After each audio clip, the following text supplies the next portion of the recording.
মুমিনের জীবনে যতগুলো ইবাদতের মৌসুম আছে তার মধ্যে সবচেয়ে শ্রেষ্ঠ মৌসুম হচ্ছে রমাদান। সবচেয়ে শ্রেষ্ঠ মৌসুম কি? এই কারণে সাহাবায়ে কেরাম রাদিয়াল্লাহু আনহুম আজমাইন শাবান মাস থেকেই, বরং তার চেয়ে আগ থেকেই, রজব থেকেই, শাবান থেকেই রমাদানের প্রস্তুতি গ্রহণ করতেন। কি করতেন? কোন মাসের? কেন করতেন আমি একটু বুঝাই, আমার সাথে বুঝেন। আমাদের এই উম্মতের গড় আয়ু বনু ইসরাইলের মতো না। আমরা কি 500, 600, 1000 বছর বাঁচব? না, গড় আয়ু এই উম্মতের কম।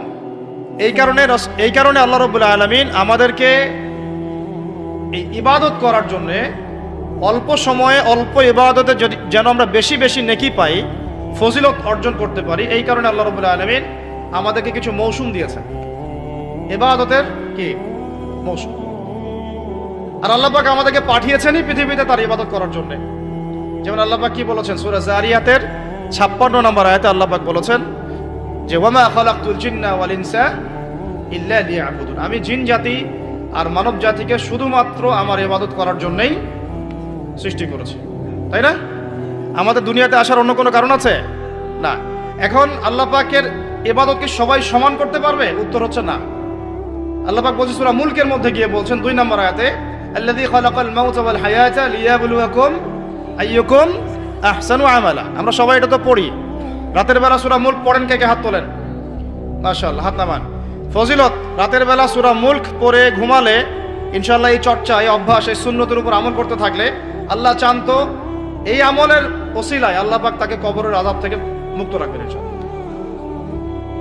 সূরা মুলকের এই 2 নম্বর আয়াতে আল্লাহ পাক বলেছেন যে তিনি সেই আল্লাহ যিনি মৃত্যু সৃষ্টি করেছেন, জীবন সৃষ্টি করেছেন। কেন দুনিয়াতে পাঠিয়েছেন? কেন? লিয়াবলুয়াকুম আইয়ুকুম আহসানু আমালা। তিনি দেখতে চান তোমাদের মধ্যে আমলে শ্রেষ্ঠ কে।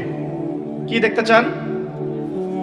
আমলে, এমন না যে আমলে মধ্যম কে, আমলে গতানুগতিক কে, এমনটা তিনি দেখতে চান না। ক্লাসে যে ফার্স্ট হয় তার পড়াশোনা, তার পরিশ্রম, আর যে লাস্ট হয় তার পরিশ্রম কি সেম? যে টেনে টুনে পাস করে তার পরিশ্রম কি সেম? তাহলে আমরা বুঝলাম যদি আমাদেরকে ফার্স্ট হতে হয়, সেকেন্ড হতে হয়, থার্ড হতে হয়, টপ 10-এ থাকতে হয়, তাহলে আমাদের পরিশ্রমটাও কি করতে হবে? বেশি করতে হবে। সহজ জিনিস। আল্লাহ পাক এই জন্য আমাদেরকে পৃথিবীতে পাঠিয়েছেন।